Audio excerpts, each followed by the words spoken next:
Welcome, dear friends. You've probably heard the name King David. But do you truly know who he was? What if I told you that the truth behind Israel's greatest king is far more shocking, more complex, and more transformative than the stories we've heard all our lives?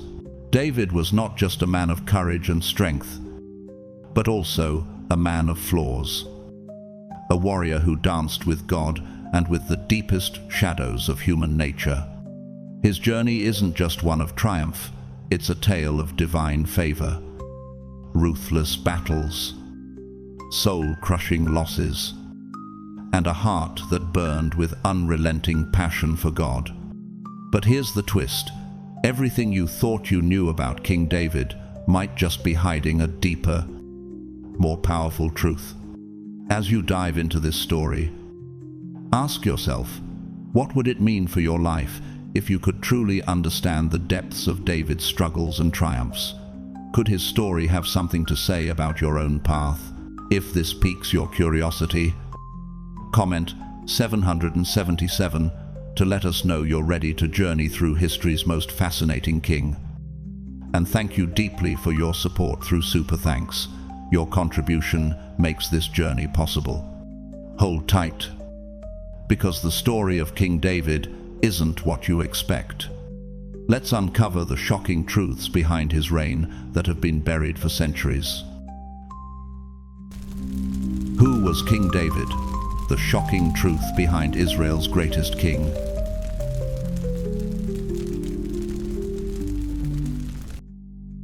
As the shadow of war looms over Israel, the current king, Saul, finds himself in a perilous position. He has declared war against the Philistines, escalating the growing tension that had simmered under the surface of Israel's leadership for years.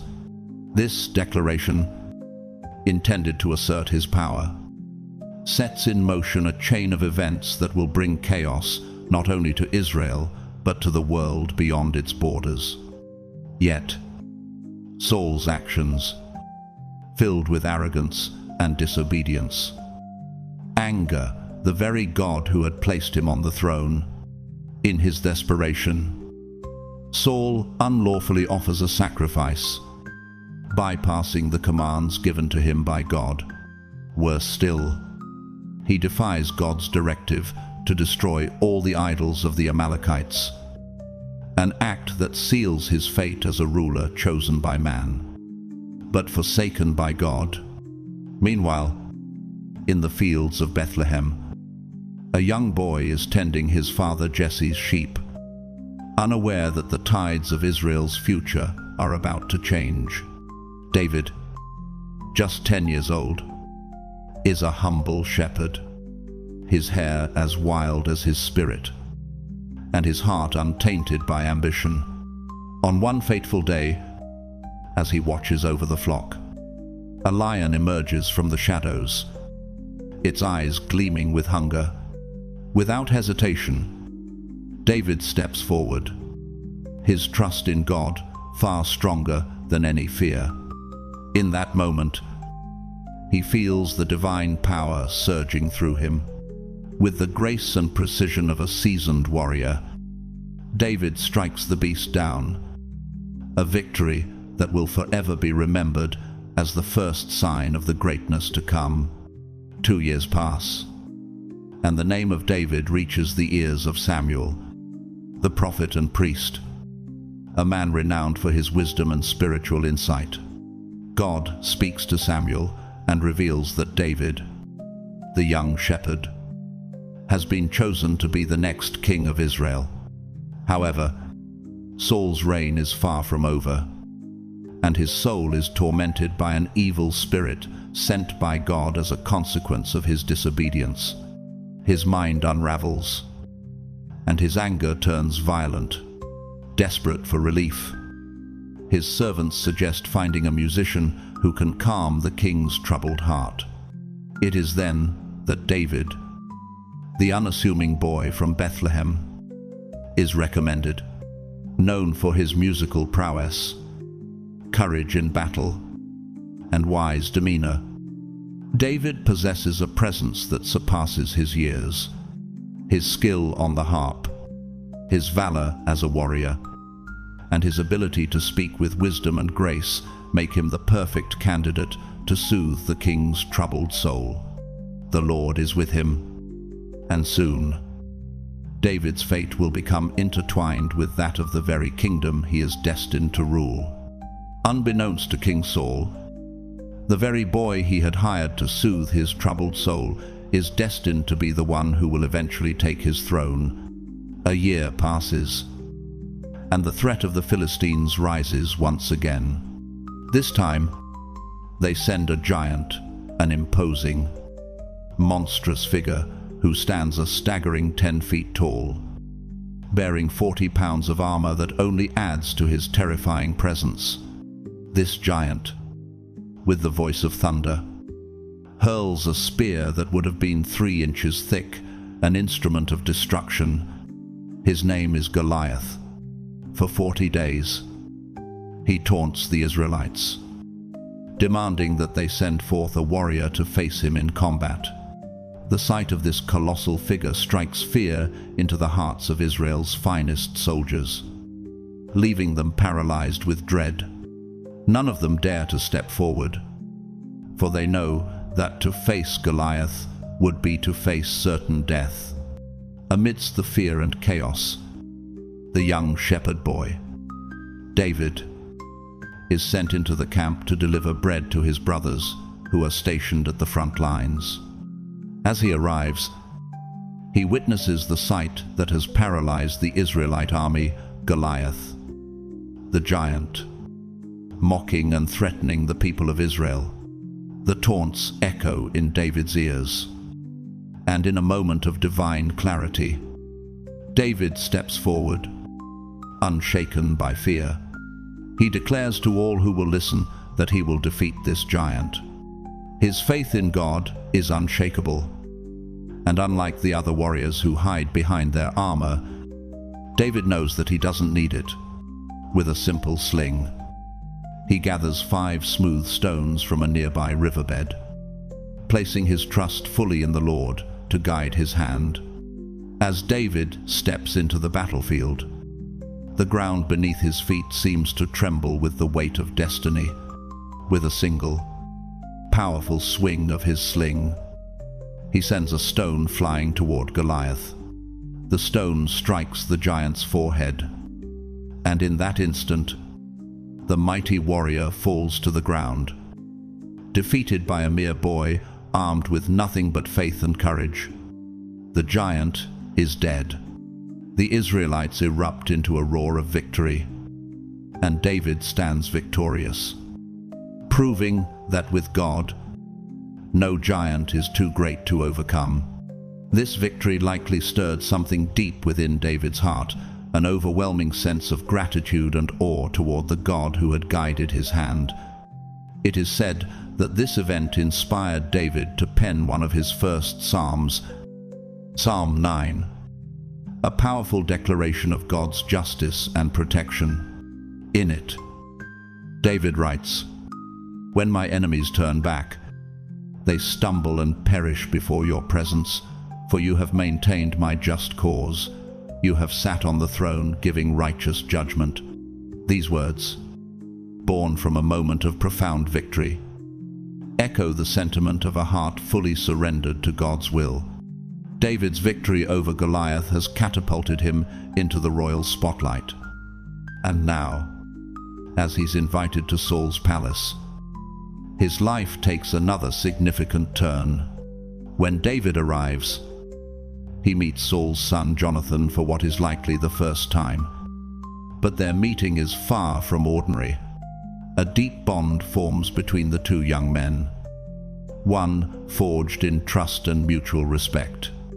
In an instant, they make a pact to protect one another, a promise that will serve them well in the tumultuous times ahead. Though Saul initially offers David the chance to marry his daughter Merab, jealousy soon begins to fester in the king's heart. Saul, overwhelmed by fear and envy, grows increasingly tormented by the young shepherd's rising popularity. In a fit of spite, he withdraws his offer of Merab's hand and gives her to another man to marry. But this does not stop God's plan. Saul's daughter Michal, captivated by David's courage and heart, falls deeply in love with him. Saul, seeing an opportunity, agrees to their marriage, but with a dark twist. He sends David out to the front lines of the battlefield, hoping that in the heat of war, David's life might be claimed, thus ridding him of his rival once and for all. But God is on David's side. Time and again, David proves himself on the battlefield, defeating more enemies than any other warrior, even surpassing Saul in feats of bravery. The people of Israel begin to sing songs of David's triumphs, the lyrics echoing through the streets. Saul has struck down his thousands, but David his 10,000s. Saul, unable to contain his jealousy, is consumed by a fear he cannot shake. What more can he want but the kingdom, he mutters, realizing that David's rise to fame could mean the end of his own reign. In a fit of rage, Saul hurls a spear at David while he is playing his harp. But God's protection shields the young warrior. The spear misses its mark, and David, unfazed by Saul's fury, knows that his time in the palace has come to an end. It is then that Saul's son Jonathan, David's closest ally, warns him of the danger that now surrounds him. "You must flee," Jonathan urges. "Go into hiding. Seek refuge in the mountains." But David, unwilling to leave behind the woman he loves, returns to his wife, Michal. His bond with her is undeniable, and together they are a force to be reckoned with. It is likely during this moment, as the weight of Saul's wrath looms, that David writes the words of Psalm 11, "In the Lord I take refuge. How can you say to my soul, flee like a bird to your mountains?" David's heart is resolute. He will not be driven away like a helpless bird, for he knows that his refuge is in the Lord, and with him no danger is too great to overcome.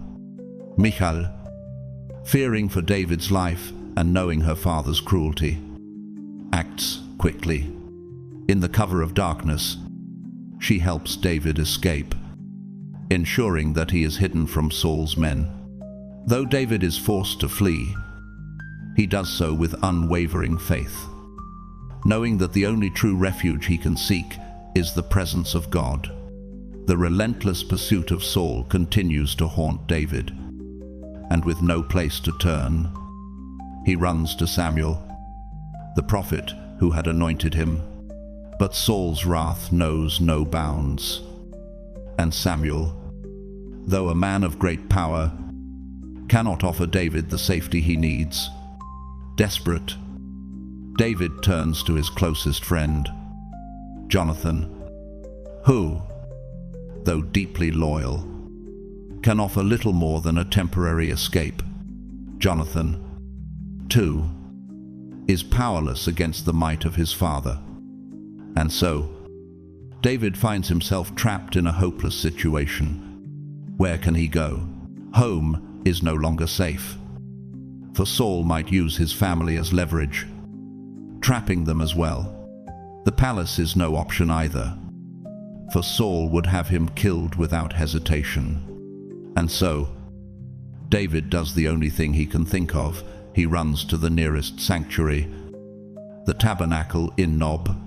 It is there, within the sacred walls, that David meets Ahimelech, the priest. But desperation clouds his judgment, and David, feeling the weight of the danger closing in around him, resorts to deception. With a calm face, he tells Ahimelech, "The king has charged me with a matter and said to me, Let no one know anything of the matter about which I send you, and with which I have charged you. I have made an appointment with the young men for such and such a place."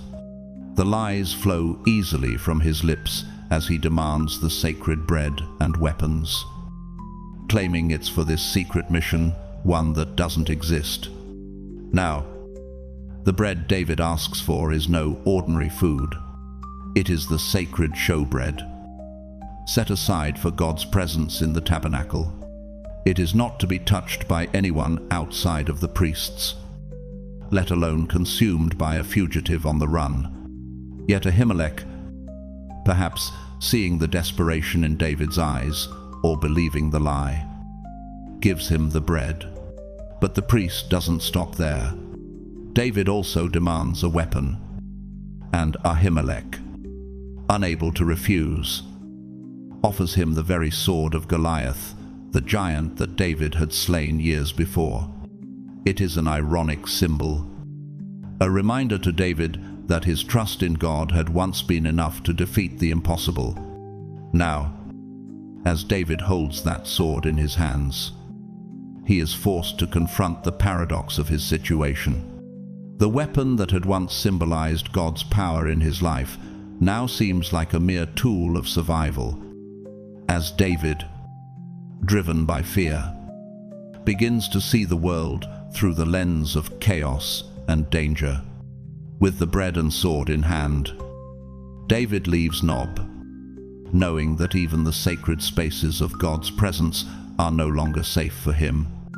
His life is now a constant flight from Saul's wrath.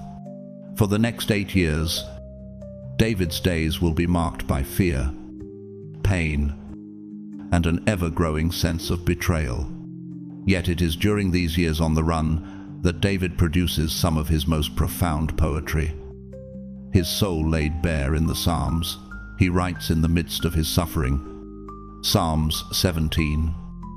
Sanshi, Sanshasa, Sanshawu, Wusha'a, Wushasa, Wushaleo, Loshasa, Ibailinjo, and 140 pour forth from his heart, each one a cry for deliverance, a prayer for protection, and a desperate plea for God's presence to guide him through the darkness.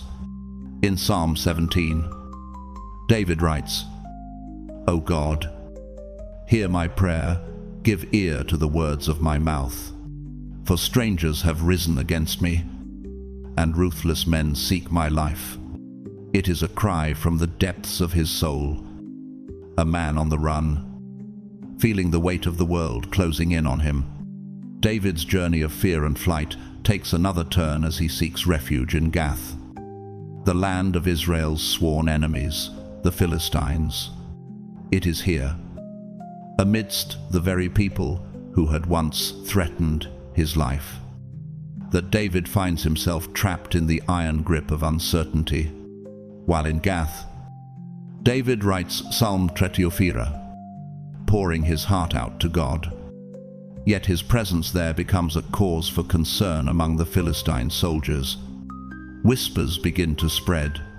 Isn't this David, the king of the land? The very name that had once inspired songs of victory now draws suspicion and fear. David, aware that he is walking a razor-thin line between survival and death, is struck with terror. In a desperate attempt to escape notice, he begins to act like a madman, scratching at the door and letting saliva drip down his beard. His actions bewilder the Philistine officials. But instead of seeing him as a threat, they dismiss him as a fool. However, King Achish, the ruler of Gath, has had enough. He can no longer tolerate the presence of this madman in his city, especially knowing the weight of David's name. He orders David to be removed from his land.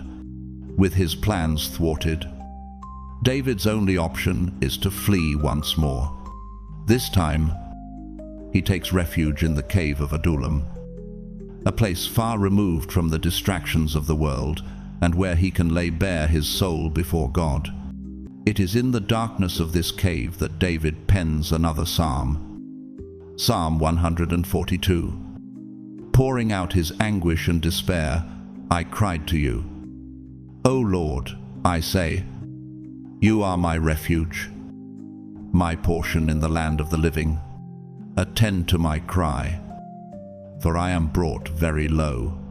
Deliver me from my persecutors, for they are too strong for me. David's cry reflects the depth of his fear and the weight of the burden he carries. He is a man surrounded by enemies, trapped in a life of constant evasion and danger. Yet, in the midst of it all, David's words echo the heart of a man who still trusts in God as his refuge. His cries may be loud, but his faith remains steadfast. Despite the overwhelming odds, David knows that God is his portion, his strength, and his salvation. As David hides in the cave, his solitude does not last. Slowly, friends and family begin to find him, drawn to his presence. And together they form a community bound by loyalty and shared suffering. The downtrodden, the weak, and the desperate flock to David, seeing in him the man who, despite his own struggles, offers a glimmer of hope. This unlikely group swears their loyalty to David, and from them, David begins to build an army, a force forged not by bloodlines or political power, but by faith in God's plan. It is a gathering of souls who have seen the chaos of the world and sought refuge in something greater. Yet, even as his numbers grow, fear begins to gnaw at David once again. Uncertainty looms, and David is once more on the run. He leaves the refuge of Ziklag in Moab, seeking a new sanctuary. But even there, the warning signs are clear. He is told that he cannot stay in Moab, and so he is forced to flee again, this time to the forest of Hereth. With each passing day, the weight of his exile grows heavier. But David knows that his God will not abandon him. After a time of seeking guidance and trusting in God's direction, David is prompted to leave the forest and journey to the city of Keilah. It is here, amid the shifting sands of uncertainty and the constant threats to his life, that David finds yet another step in his journey, the journey of a man in pursuit of God's will, even when the road ahead seems unclear and treacherous. At Keilah, David finds himself once again in the midst of danger. The Philistines, ruthless as ever, have raided the town, wreaking havoc on the people. But David, ever the protector, swiftly springs into action. With a heart full of justice and courage, he leads his men to defend the town, driving back the Philistine raiders. His victory is not just one of military might, but of righteousness. David's hand is guided by the desire to protect those in need. The people of Keilah are saved, and for a moment, it seems as though God's favor is once again shining on David. Yet, as with every victory in David's life, the shadow of Saul looms. Saul, enraged by David's actions, has also set his sights on Keilah, planning an assault on the Philistines in the same town. When David hears of Saul's impending arrival, fear grips his heart. He knows that the Keilah heights, though grateful for his help, may turn against him if Saul arrives. The fear of betrayal is not unfounded. In moments like this, when every action is a matter of life or death, trust becomes a fragile thing. David, prompted by another divine message, realizes he cannot stay in Keilah. If Saul attacks, the city may surrender him to the king in exchange for their safety. So, David, ever vigilant and obedient to God's guidance, flees once more, this time taking refuge in the mountain wilderness of Ziph. The wilderness becomes his home, not just a place of hiding, but a place of profound isolation, where he will spend the next 4 years of his life. It is in these caves, the cold stone walls surrounding him, that David must confront his deepest fears. The wilderness is unforgiving, but it is here that David's heart and soul are refined, preparing him for the greatness that is yet to come. In the solitude of Ziph, David receives a visit from Jonathan, the son of Saul, and his closest friend. Jonathan, ever loyal to David, comes to confirm what has always been in his heart, the deep truth that David is the true king of Israel. Jonathan knows that the kingdom, which had once been his inheritance, now belongs to David. Their bond is strengthened in that moment, a reminder of the covenant they made in the past, a pledge of loyalty and friendship that transcends the political strife around them. Jonathan's visit is a moment of peace amidst the chaos, a brief reprieve for David in his long years of hiding. The words of his friend are a balm to his weary soul. And David, once again, is reminded that he is not alone. God's plan is unfolding, and with it, the strength to endure. However, the peace is short-lived. The people of Ziph, fearing the wrath of Saul, betray David and reveal his hiding place to the king. Saul, armed with an army and fueled by his jealousy and anger, sets out to end David's life once and for all. He tracks David to the wilderness of Maon, bringing his forces to bear on the fugitive king-to-be. It is a moment of great tension. David, cornered in the wilderness, knowing that his life hangs by a thread. The noose is tightening, but God's hand is still guiding David, even in the most dire of situations. In this wilderness, David faces the overwhelming weight of his destiny. The years in hiding are not just a physical battle against Saul's relentless pursuit, but a spiritual battle against doubt, fear, and the temptation to give up. In the silence of the caves, David must wrestle with the reality that God's promises may take longer to fulfill than he ever imagined. Yet, through it all, he holds on to the belief that God's plan for his life is greater than any obstacle, greater than any pursuit. The wilderness is a crucible, and in it, David is being shaped for the throne. The relentless pursuit of David by Saul takes another turn when the Philistine army returns with a fury, attacking the rear of Saul's forces.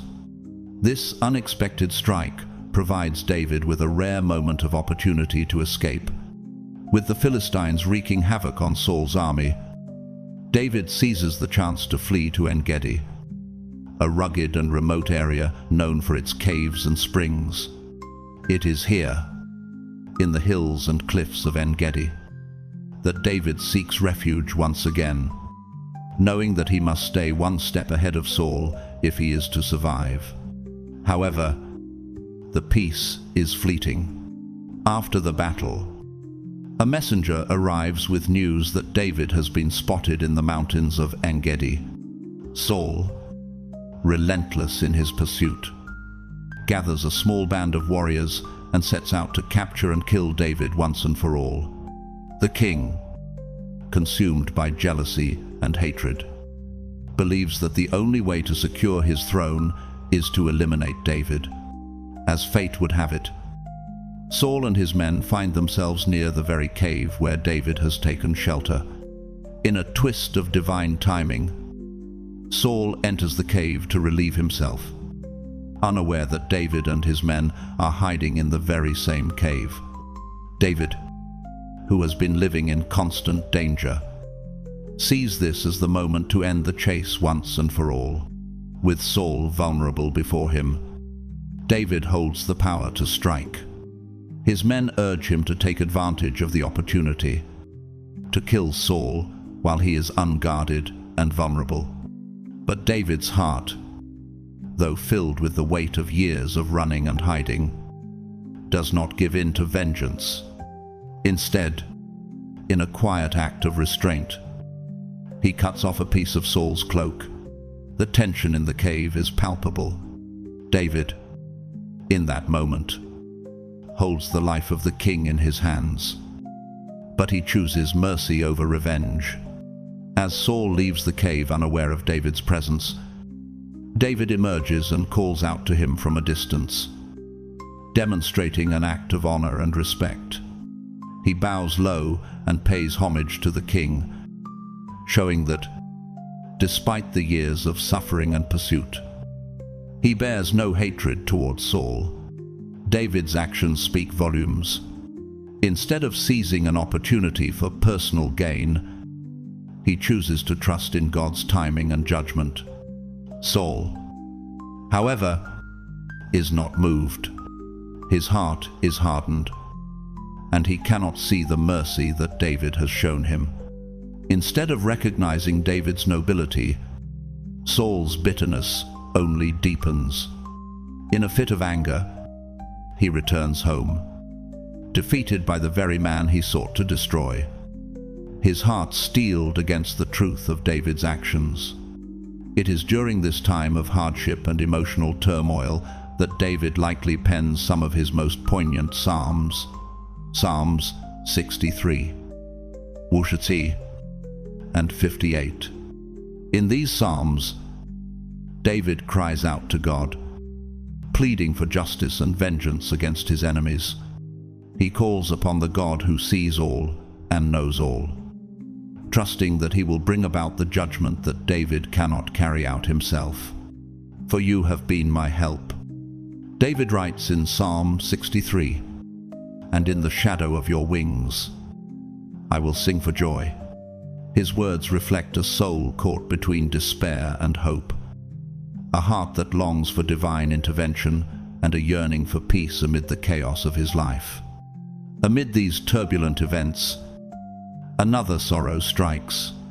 Samuel, the prophet who had anointed David and guided him throughout his journey, passes away.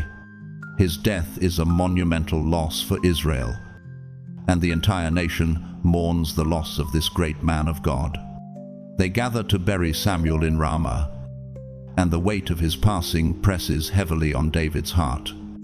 With grief and a deep sense of loss, David once again flees, this time to the wilderness of Paran, seeking solace and refuge in the vast desert, where the stillness echoes the emptiness he feels within.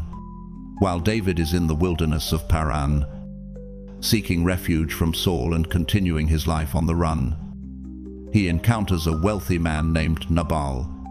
Nabal is known for his riches, but his character is far from admirable.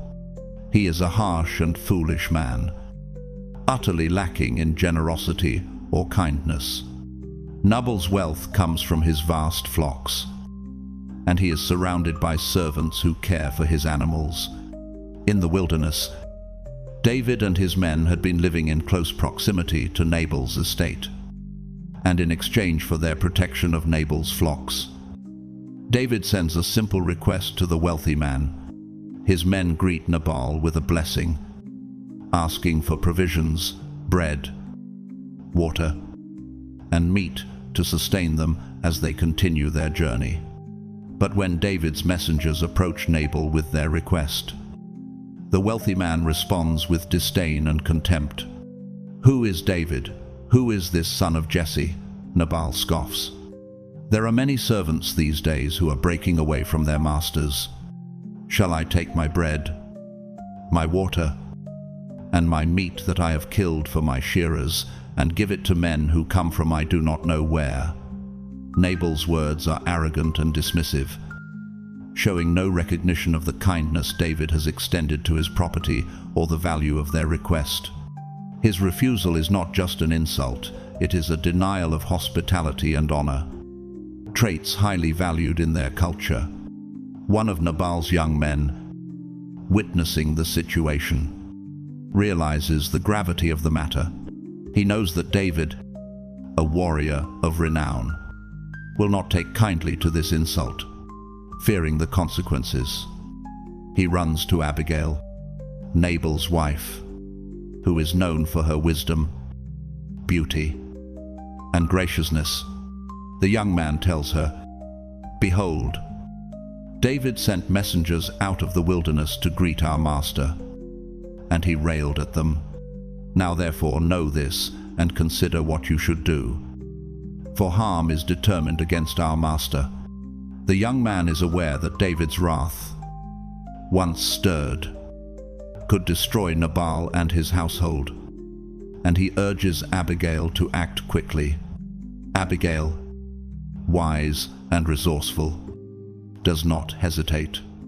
She knows that her husband's foolishness has placed them all in danger, and she moves swiftly to prevent the bloodshed that David's anger would surely bring. She gathers a large amount of food, bread, wine, meat, and grain, and sets out to meet David, bringing with her the gifts that will hopefully appease him. As she approaches David, she falls at his feet in humility, pleading for mercy. "On me alone, my lord, be the blame," she says, taking responsibility for her husband's actions. She repents for Nabal's arrogance and foolishness, acknowledging David's rightful place as God's anointed. Abigail speaks with wisdom and grace, reminding David of the importance of justice, but also of the righteousness that comes from showing mercy. "Let not my lord have on his heart the burden of needless bloodshed or of avenging himself," she pleads. Her words are a balm to David's heart, and he is struck by her sense of justice and righteousness. David, moved by her humility and wisdom, responds, "Blessed be the Lord, the God of Israel, who sent you this day to meet me, and blessed be your discretion, and blessed be you, who have kept me this day from blood guilt and from avenging myself with my own hand." Bathsheba, having, David recognizes the wisdom in Abigail's words, and he forgives Nabal's offense. He graciously accepts the gifts she has brought, and he promises to spare Nabal and his household from harm. Abigail's intervention saves her family from certain destruction, and David's decision to show mercy speaks to the power of righteous influence in moments of conflict. When Abigail returns home, she finds Nabal in a drunken stupor, oblivious to the crisis he has nearly caused. She waits until he sobers up and then calmly tells him everything that happened, the offense he committed, the grace David extended, and the life that was spared. Nabal, overwhelmed by the shock of hearing how close he came to death, has a sudden, violent reaction. His heart fails him, and he collapses, dying from a heart attack. David's victory over Nabal and his mercy toward Abigail left a deep impression on his heart. When he learned how God had avenged his honor, David could not help but praise the Lord for his justice. In a moment of reflection and gratitude, he decided to restore Abigail to righteous community by marrying her, believing that God had worked through her to save his life. However, as time passed, something began to stir in David's heart, an unsettling desire. It was not just Abigail who he took as his wife. David's actions grew more complicated. He took Ahinoam and Paltz as wives, adding to his growing household, along with Michal, his first wife. This greed for more would slowly become a burden on David, as he continued to accumulate wealth and power. Yet, despite these personal successes, David's life remained fraught with challenges. The Ziphites, men from the very region where David had sought refuge. Betrayed him. They went to Saul, telling him of David's whereabouts. And once again, the king of Israel mobilized to bring an end to what he saw as the threat of his throne. Saul, accompanied by 3,000 choice men, marched to the wilderness of Ziph, determined to capture David once and for all. As the army set camp in Hachilah, David's vigilance never wavered. He sent spies to observe the movements of Saul's men. And when he learned that Saul was encamped in a vulnerable position, David saw an opportunity to face his enemy once again. Under the cover of darkness, David rose from his hiding place and ventured into the camp where Saul and his men were sleeping. The camp was eerily quiet, the soldiers unaware of the imminent danger approaching them. At Saul's side lay Abner, his trusted commander, fast asleep, unaware that the very man he had hunted for so long was now within his reach. David, with remarkable stealth, crept into the heart of the camp and seized Saul's jug of water and his spear, symbols of Saul's authority. Now, in David's possession, once again, David had a golden opportunity to end the pursuit once and for all. Yet he refrained.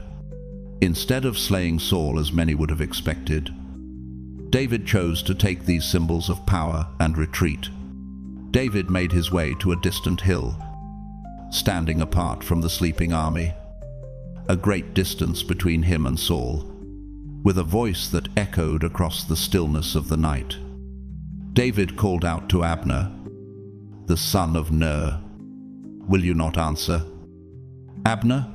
The silence was broken as Abner stirred and responded, "Who are you? You who call to the king?" David, his voice carrying both authority and rebuke, responded, "Are you not a man? Who is like you in Israel? Why then have you not kept watch over your lord and king? For one of these people came in to destroy the king, your lord. This thing that you have done is not good. As the Lord lives, you deserve to die because you have not kept watch over your lord, the Lord's anointed. Now see where the king's spear is and the jar of water that was at his head." Conjost. David's words struck deep. The humiliation Saul must have felt in that moment was overwhelming. David's boldness in confronting Abner and showing him the very objects that had been so close to Saul's life should have been enough to make Saul realize that David could have killed him, but chose not to. This was not a moment of weakness but of mercy, and it was a moment of divine intervention that Saul could not ignore.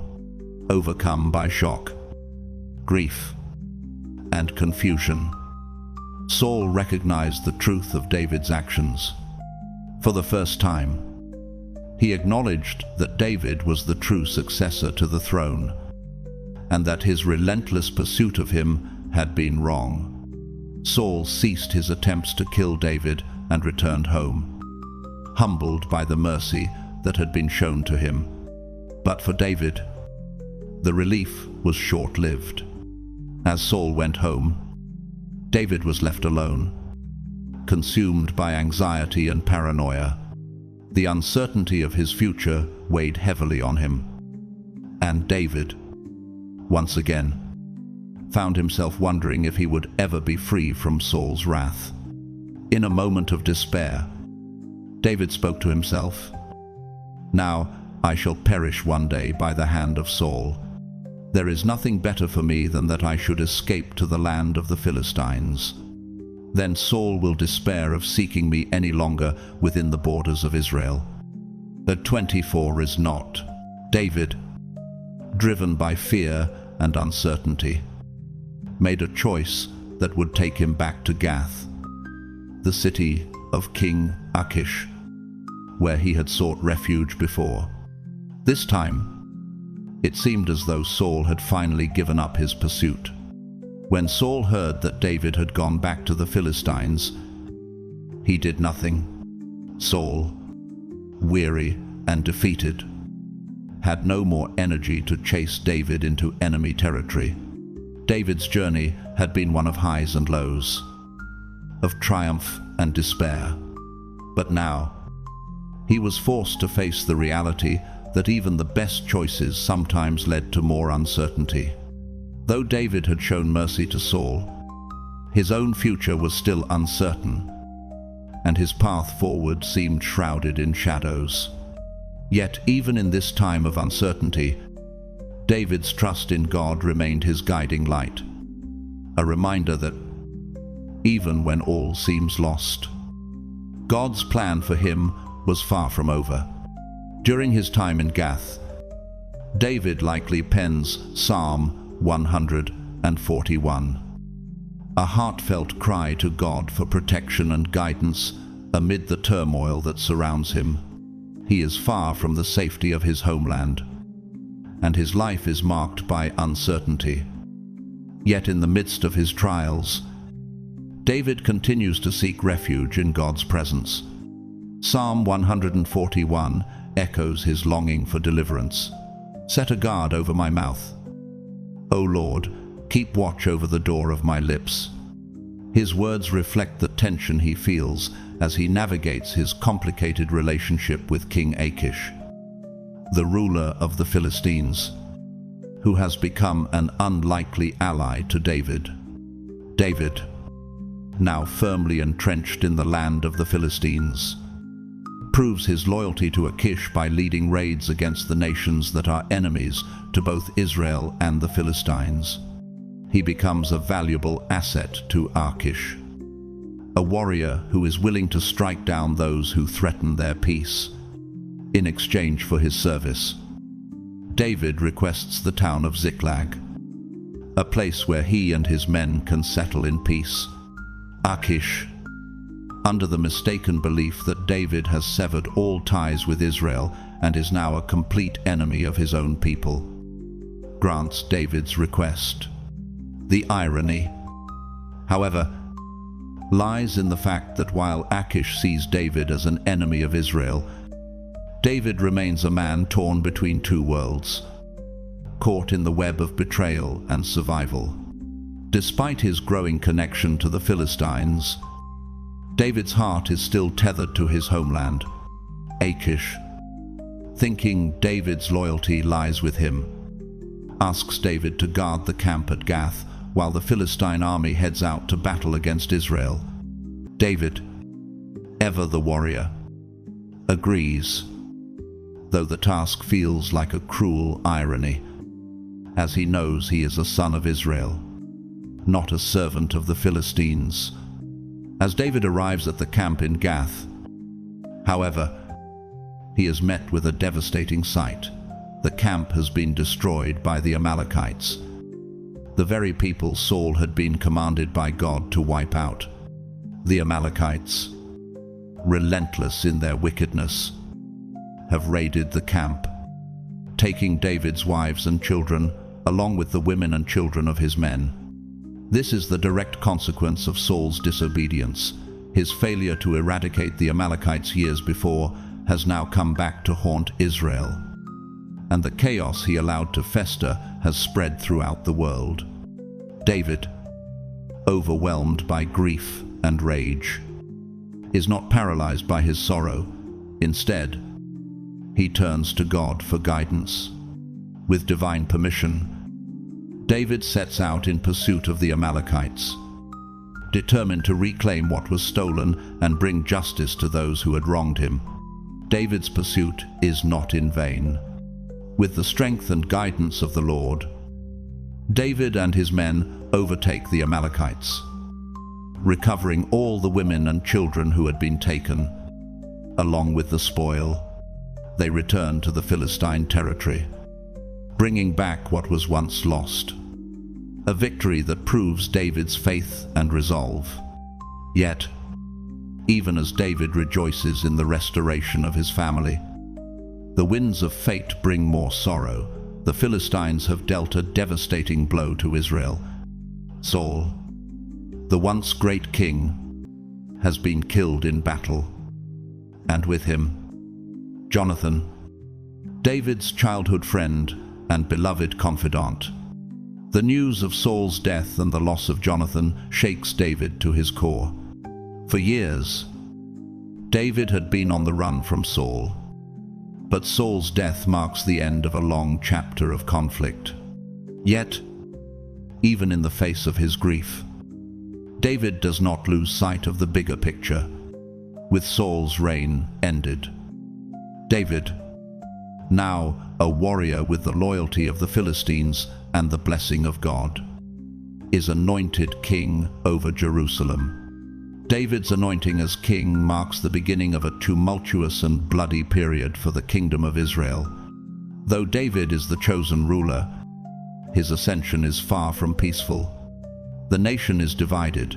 The tribe of Judah remains loyal to David, while the rest of Israel still stands with Saul's legacy. This division sparks a civil war, with each side vying for control of the kingdom. The war rages on, and David's path to the throne is marred by bloodshed and betrayal. During this time of conflict, Abner, the commander of Saul's army, emerges as a key figure in the struggle. Abner, initially loyal to Saul's house, is forced into a complex position as the battle for the throne intensifies. However, in a turn of fate, Abner is assassinated by Joab, David's own commander, driven by personal vengeance for the death of his brother. This act of treachery does nothing but deepen the divisions between the two factions, further complicating David's efforts to unite the kingdom. The tragedy does not end there.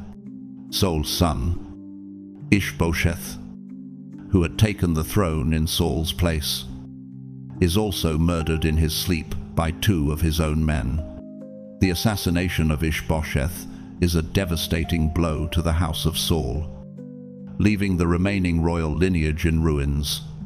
These deaths, Abner's and Ishbosheth's, are not only acts of betrayal, but serve as a brutal reminder of the violence that has consumed the nation.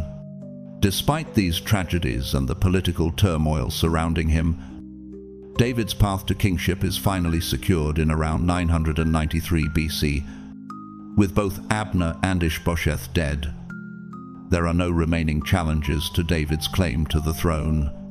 However, David's rise to power is not without its moral complexities.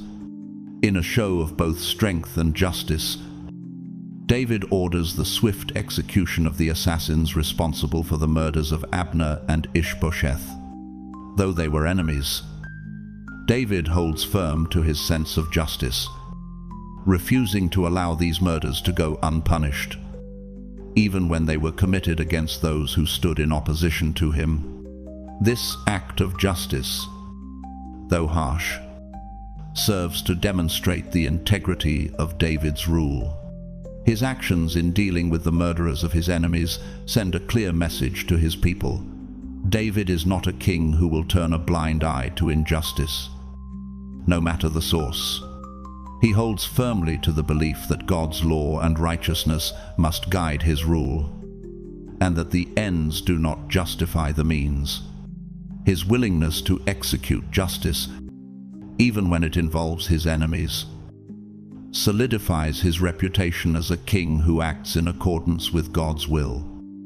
And it is this very quality that earns him the title of a man after God's own heart.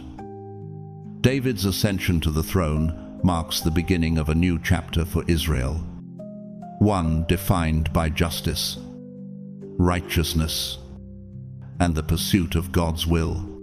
As Israel's rightful and divinely appointed king, David's reign is guided by a strong sense of right and wrong, which serves as the foundation of his leadership. His commitment to justice does not only shape his rule, but also establishes his legacy as a king who is tenacious, above all, faithful to God. Under his leadership, the nation experiences both peace and war. As David confronts the Amalekites, Ammonites, and Philistines, ultimately integrating these nations into the kingdom of Israel. David's military conquests bring unity to a fractured land, and he secures Israel's borders, establishing his reign as one that will be remembered for its strength and expansion. Yet, amidst the turmoil of war and conquest, David's heart is not solely focused on the affairs of battle. His passion for God leads him to conquer Jerusalem. Jerusalem, the city that will become the heart of the nation, is taken by David, and it becomes his capital. In an act of devotion and reverence, David brings the Ark of the Covenant to Jerusalem, intending to build a temple for the Lord, a permanent dwelling place for the God who has protected him throughout his life. In a moment of deep worship and gratitude, David pours out his heart to God in psalms of praise. Psalms 96, Ibailingwu, and 106 reflect his thankfulness and awe for the God who has watched over him, delivered him from his enemies, and made him king over Israel. These psalms are filled with proclamations of God's greatness and faithfulness, acknowledging the divine hand that has guided David from his humble beginnings as a shepherd to his current position of power. Through these hymns of worship, David acknowledges the power and sovereignty of God, making it clear that it is by God's grace alone that Israel is blessed. However, as David's plans to build a temple unfold, the prophet Nathan delivers a crucial message from God. He forbids David from building the temple, telling him that it will be built by one of his sons instead. But Nathan's words do not end there. He makes a promise that transcends David's own reign. Nathan prophesies that the kingdom of David's son will never end, a king who will reign forever. This promise, the Davidic covenant, carries with it the hope of an eternal king, a rightful heir whose reign will last for all time. This promise brings with it a profound revelation, the hope of a king who will rule with justice, righteousness, and eternal authority. The prophecy of the eternal heir points to a king whose kingdom will never pass away, a king who will fulfill the promise made in Genesis 3:15, the one who will crush the serpent's head. As David sits on his throne, this prophecy imbues his reign with a deeper significance. For it is not only a promise for his immediate descendants, but a promise for all of humanity. This heir, who will come from David's line, is the hope of the world, a king who will bring true justice and restoration. David, overwhelmed by God's promise and the magnitude of the coming king, pours out his heart in even more psalms of praise and worship. Psalms 2, Shalil, Ashar, Sishawu, Ibaisha, and 118 are believed to have been written during this period, each one a testament to David's adoration of God and the eternal hope that now fills his heart. These psalms are not just songs of personal gratitude, they are prophetic declarations of a future king who will reign forever, establishing a kingdom that will never end. Psalm 2, in particular, speaks to the coming king. I will make the nations your inheritance, the ends of the earth your possession. David's words resonate with a deep longing for the fulfillment of God's promise, a longing that points toward a future of peace and justice, a future only made possible by the true and righteous King. At this moment, if we had never read the Bible before, we might be tempted to close the book and say, Eden has been restored. David, the King of Israel, seems to embody the ideal of the perfect ruler, just, righteous, and devoted to God. His reign reflects the hope of a kingdom restored, a land blessed with peace and prosperity under the reign of a godly king. Yet, As we pause to reflect on the greater story, we realize that the book of David does not conclude with his triumph. The true story of the Bible is not merely about the blessings and curses of a just and righteous God, nor is it about a king whose rule will ultimately falter.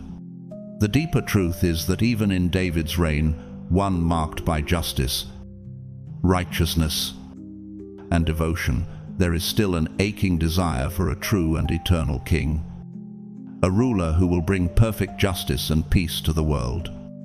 David's reign, though a model of righteousness in many ways, is not without profound flaws. And it is these flaws that ultimately prevent him from being the eternal king that Israel longs for. When God forbids David from building the temple, it is not because of his past failures or sins. It is not because he has lacked faith or fallen short in his devotion. Instead, it is because David, for all his devotion and godliness, is a human king, imperfect, broken, and, ultimately, a mere shadow of the true king who is to come. David is not the eternal heir. He is the reflection of a kingdom that points to something greater, a kingdom ruled by a king whose justice, righteousness, and love are without end. As the springtime comes, David, now firmly established as king, stays behind in Jerusalem while his army goes off to battle the Ammonites at Rabbah. It is here that David's fall from grace begins. One evening, as he walks along the roof of his palace, he notices a woman named Bathsheba bathing on the rooftop across from him. Struck by her beauty, David summons her to his palace, and soon after, she becomes pregnant. This sin, born out of a moment of lust, quickly spirals into a web of lies, deception, and death. David, unwilling to own up to his actions, refuses to marry Bathsheba, the woman he has chosen for himself. The consequences of his sin begin to unfold as David, fearing the reproach of her husband, Uriah the Hittite, conspires to have him killed.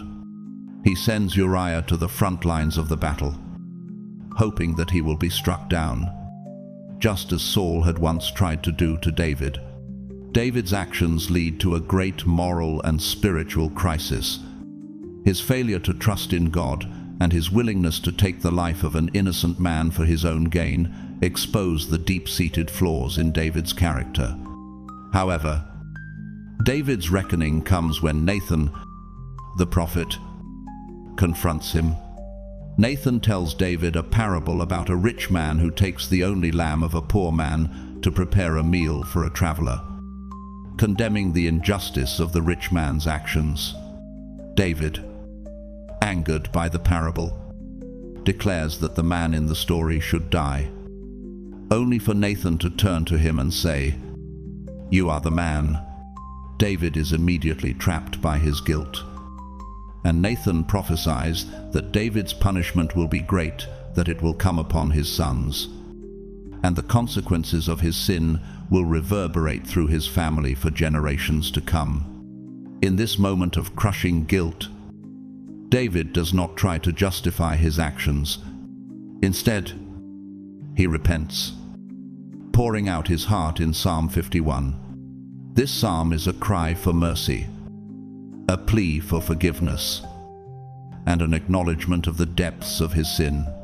"Create in me a clean heart, O God, and renew a right spirit within me." David prays. His repentance is deep and genuine, and it marks a turning point in his life. Yet, even in his repentance, David is not spared the consequences of his actions. Nathan's prophecy is not just a warning, it is a harbinger of the suffering that will befall David's family, and it serves as a reminder of the true cost of sin. The curse Nathan spoke of begins to unfold in David's family with devastating consequences. his firstborn son, Amnon, becomes consumed with revenge and lust for power. In an act of unspeakable cruelty, Amnon forces himself upon his half-sister Tamar, committing a grievous sin. Tamar's brother, Absalom, David's third son, is filled with righteous anger and plots his brother's death.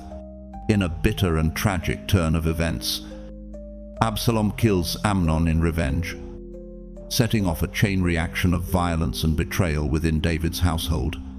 David, consumed with grief and unable to effectively address the crisis within his family, finds himself further alienated from his sons and his people.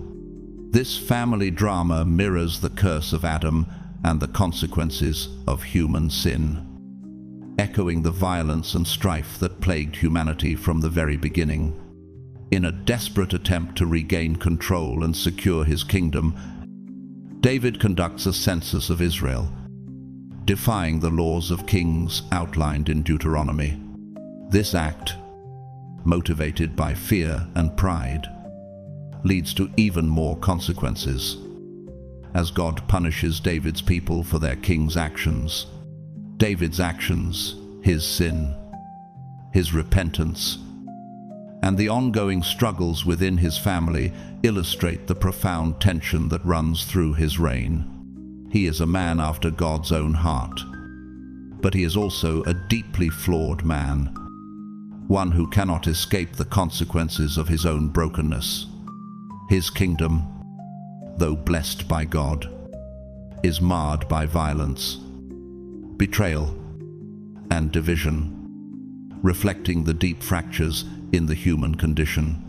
And yet, even in the midst of this darkness, David's story points to a greater hope, the hope of a king who will rule with justice, righteousness, and love. David's life, once marked by divine favor and victory, now spirals into a chaotic whirlwind. The echoes of his past mistakes, his sin with Bathsheba, the tragic events within his family, and the curse laid upon him continue to reverberate through his kingdom. In a painful and dramatic turn, David's own son, Absalom, steps into the scene with a deep sense of betrayal and anger. Absalom, still carrying the scar of the injustice done to his sister Tamar and having long harbored doubts about his father's rule, decides to take matters into his own hands. He gathers support from the nation of Israel and stages a coup, declaring himself the rightful heir to David's throne. When David hears of Absalom's plot to overthrow him, the weight of the betrayal cuts deep.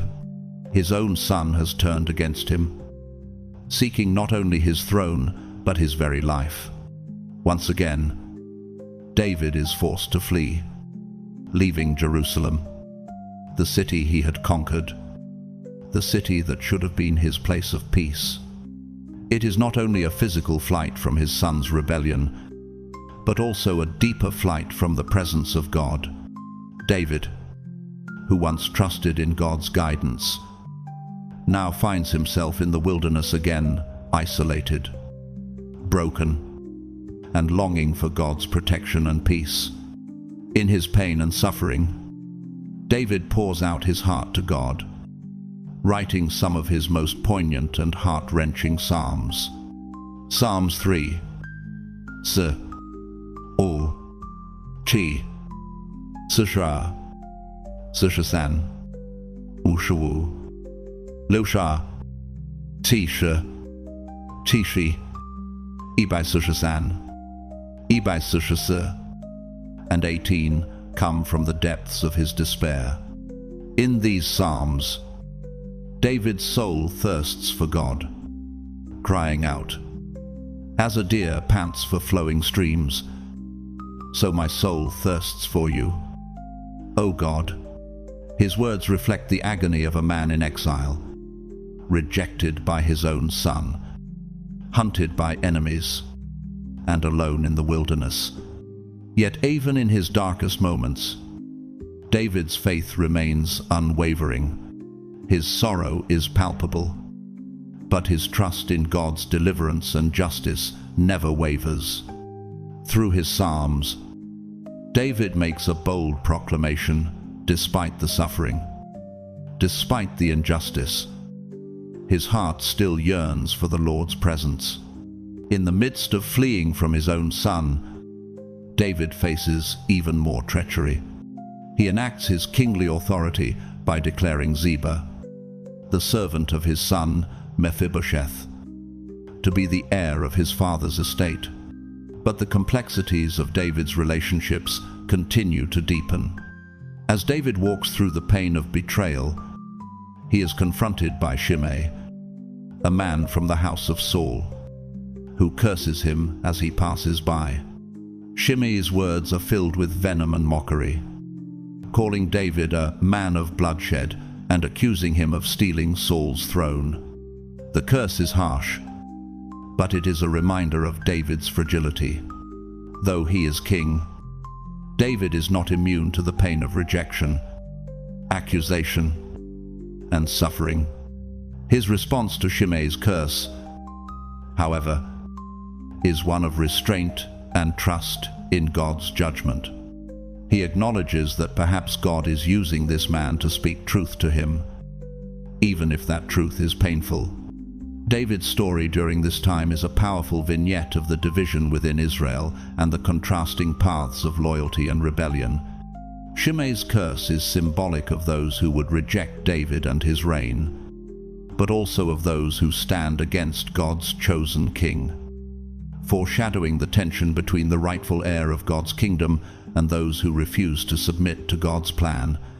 On the other hand, the loyalty of David's followers, including Ziba's service, shows that even in his lowest moments, there are those who remain faithful to the true king. David, in his suffering and weakness, exemplifies the duality of his reign.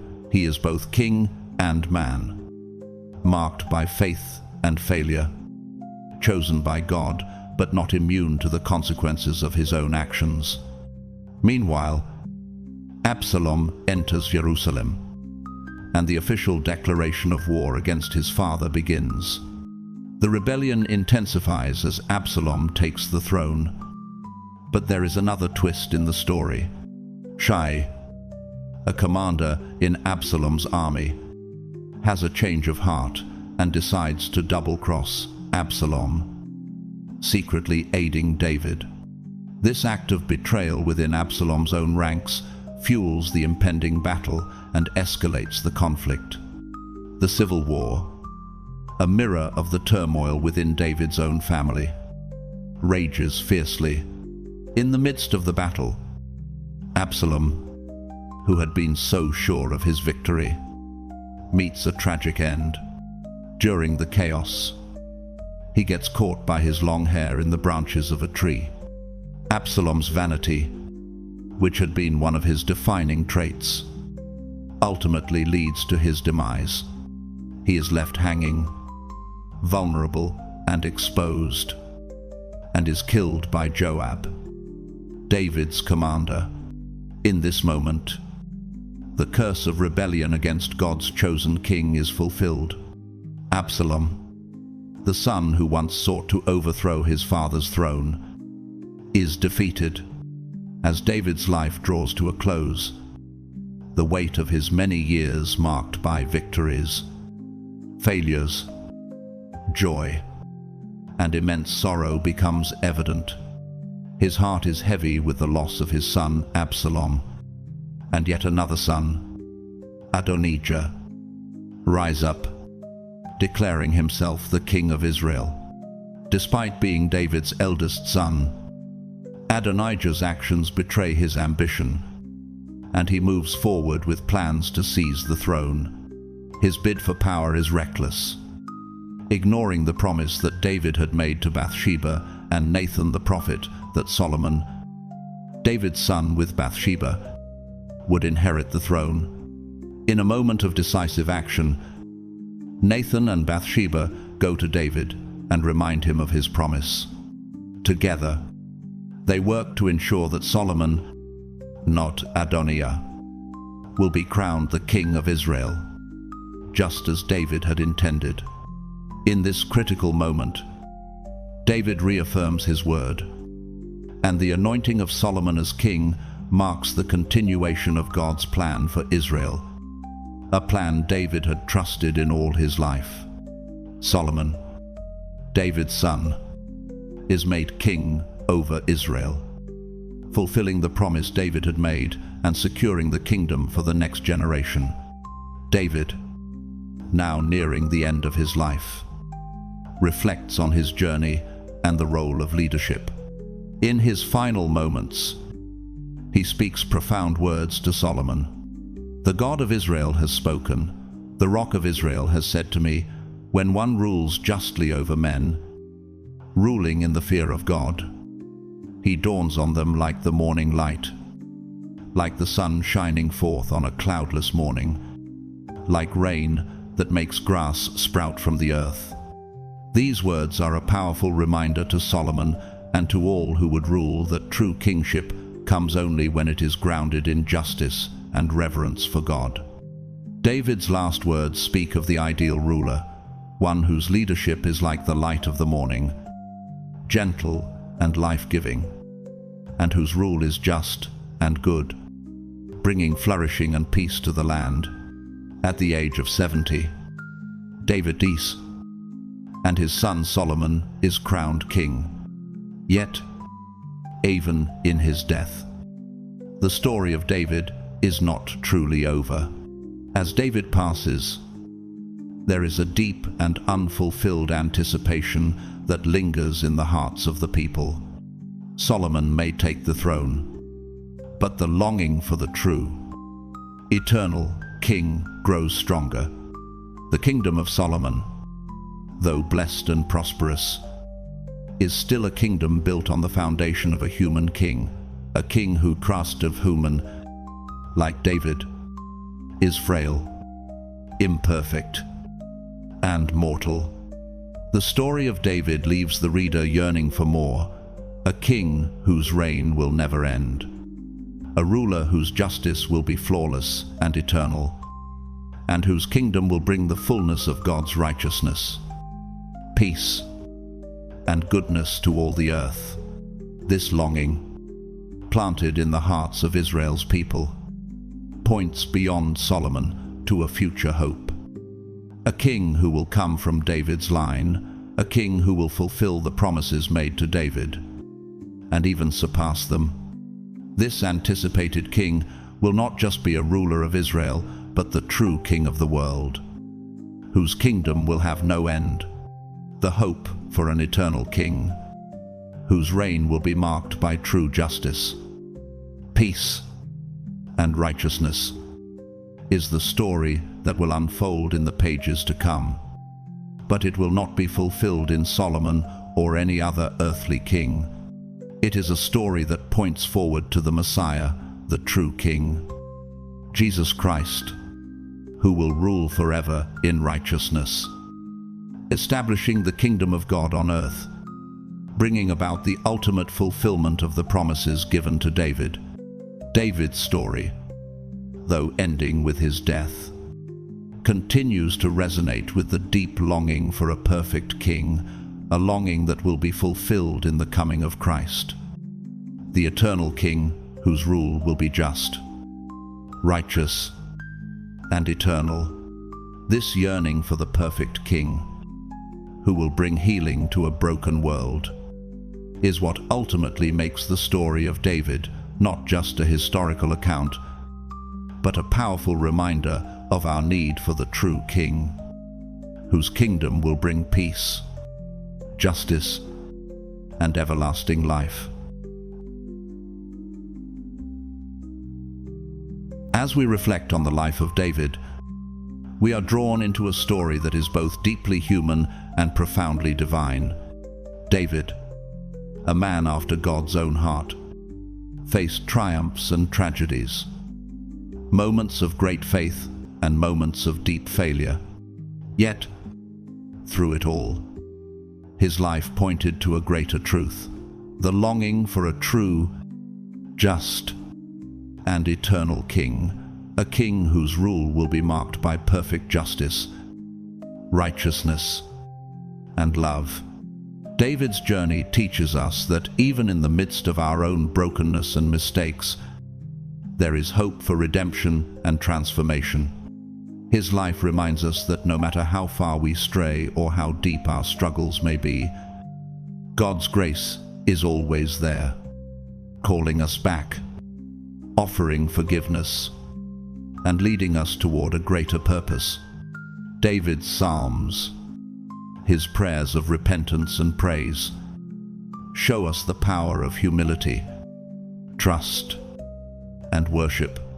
When we face our own challenges, whether they be personal or professional, we are reminded that God's presence is our refuge, our strength, and our source of peace.